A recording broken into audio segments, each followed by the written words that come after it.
The reinvention of leaf drink water. In my father's day, if you had a job, you tried to keep it for life. Job security was important if you wanted to purchase a home and car. You started saving as soon as you could, to build up your collateral.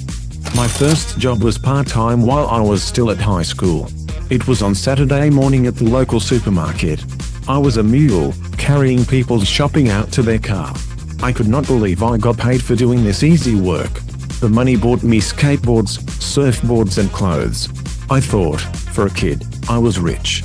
In those days it was called a job. Careers were for professional people like doctors, lawyers, architects and engineers.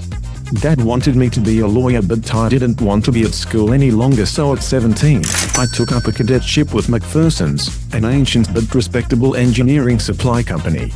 I found myself back in school anyway, studying marketing, economics, business law, business operations and advertising procedure.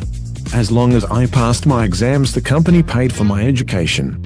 2 years later I left McPherson's and joined a small company called Pipeline Suppliers of Australia.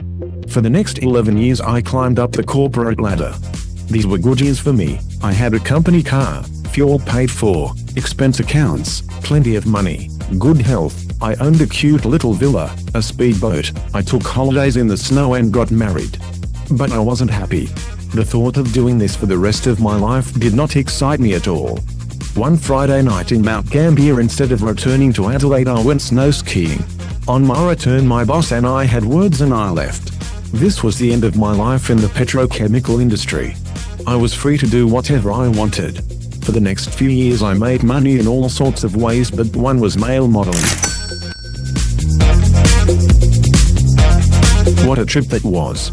I ended up becoming a part-time teacher at the modeling academy and nearly purchased the agency, but something didn't feel quite right about it. Later the owner was killed in a bomb explosion under his bed. I think I made the right decision here. I fancied myself as an actor and became an extra in a few Australian-made movies. I met some stars, had some wild adventures, but realized that it was not a lifestyle that I would like. During this time I joined the gentlemen of the chorus of the South Australian Opera Company. The money was good, but the hours didn't suit my restless lifestyle. I also tried radio and did a bit of voiceover work part-time, but this was not a secure income either. I partnered with a prominent female compere and together we hosted many fashion parades, large and small. Next it was a short stint with a personnel company as a sales representative. My job was to secure major corporate clients.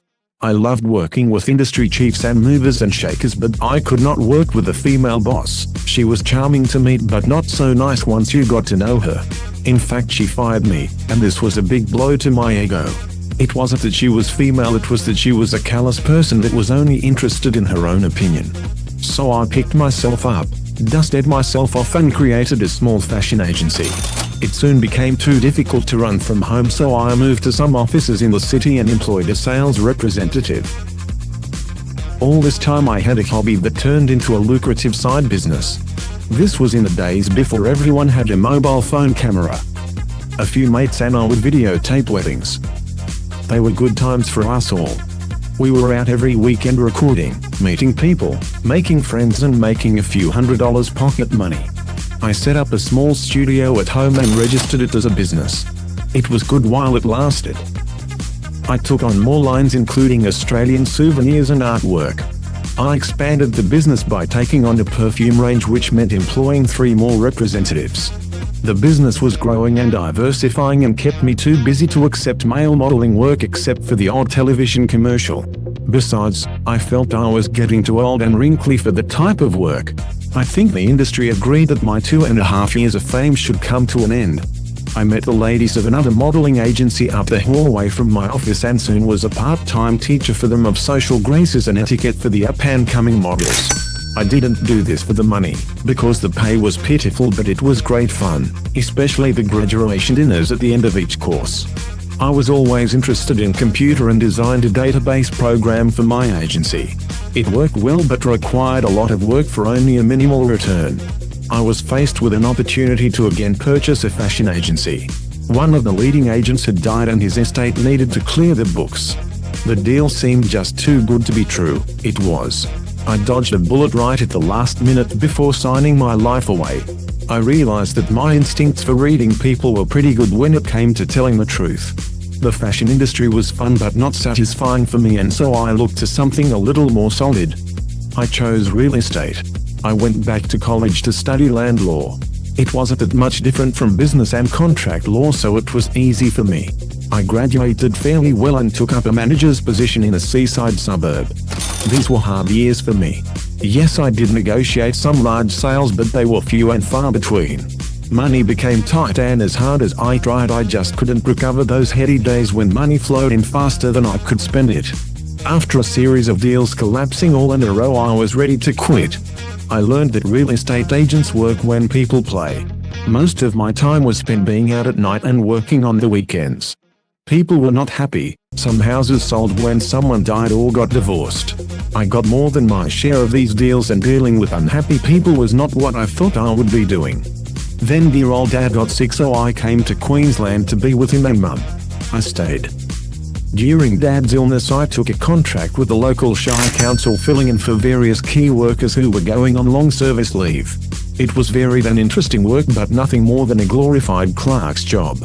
I moonlighted for a few weeks with a small building company. I got work with a building company and sold the first luxury home in Noosa Waters. The money started to flow again. Dad didn't die as expected, in fact lived till he was 92, and so I put down serious roots in Noosa. A building consultant, dealing with happy people, brilliant climate, beautiful scenery and great surf. I couldn't be happier. I got an offer to become the international marketing manager for a screen printing company on the Sunshine Coast. Wow, this was an answer to prayer. I was given a company car and an opportunity to travel. I jumped at the chance. I could be creative, work with computers, and knew my way around the fashion industry. We launched a surf range and captured a niche tourism market. Eventually, a Hawaiian interest wanted to buy the company, but I stayed in Noosa. The next thing, a friend offered me a partnership in his IT company. I was to set up the IT training division. It was perfect. I loved teaching, I loved computer work, and I loved being part of a growing industry. We had training projects and offices established in 2 towns on the Queensland coast. The local TAFE college asked me to teach land law after hours. I jumped at the opportunity. I loved the huge classes and had a great time making my lectures both informative and fun. Then I ran a real estate sales program at TAFE plus a few other technical subjects. I became a consultant for a government-run small business development project. Other government training contracts were flowing in and our studios were busy. My partner became the president of the Sunshine Coast Chamber of Commerce. I was asked to join his committee as a judge for business awards. This introduced me to a massive database of business clients and contacts. The massive annual awards event became an important part of the community, attracting international speakers and celebrities. Meanwhile, I had finally found my true passion, teaching. I was able to put to use my many years of business experience and acquired acumen. I no longer felt like a square peg in a round hole. I threw myself into my new vocation as a trainer and mentor. For years I lectured, learned, and made a place in the community doing something that I could feel proud of. Another registered training office asked me if I could run their health and safety course. I jumped at the opportunity and ran this part-time for 2 years. These were busy, interesting years of my life.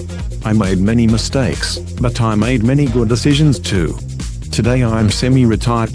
I work a few hours a week doing the online marketing for an auto wrecking company. From high fashion to scrap metal. Life can be strange. When I started working, we had the choice of almost any job we wanted, but today kids do not seem to have that luxury. I see university graduates waiting on tables and wonder what the heck has gone wrong. I'm saddened by how many people I've met who are overqualified, underpaid, and have few prospects for job security. I lived in the golden years where personality was just as important as aptitude. I wouldn't say I had a career, but I would say I had an enjoyable experience. 24 jobs.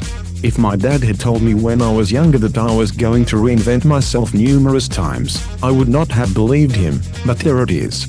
It is easy to be wise in hindsight, but the one thing I would say to people today is that momentum creates opportunity. Don't be paralyzed asking, what if? But rather ask, what's next?